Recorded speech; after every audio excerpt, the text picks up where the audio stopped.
এই গরমের মরশুমে আজ আপনাদের গাছ পাকা লিচুর শরবত বানিয়ে দেখাচ্ছি। এটি খেতে মারাত্মক টেস্টি হয়।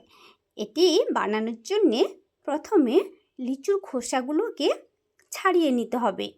এরপর লিচুর মধ্যে থাকা বীজগুলোকে আলাদা করে নিতে হবে। এবারে বীজগুলোকে আলাদা করে নিয়ে লিচুর শাঁসালো অংশটাকে একটা গ্রাইন্ডারে নিয়ে নিতে হবে। সঙ্গে দিতে হবে আধখানা পাতিলেবুর রস, আর দিয়ে দিতে হবে 2 চামচ চিনি। এরপর দিয়ে দিতে হবে অল্প একটু লবণ আর সামান্য পুদিনা পাতা। এরপর বেশ কিছুটা জল দিয়ে লিচুর শাঁসটাকে মিহি পেস্ট করে নিতে হবে। এরপর এটাকে আপনারা স্ট্রেন করে নিতে পারেন, নচেত এইভাবে গ্লাসে ঢেলে পান করতে পারেন।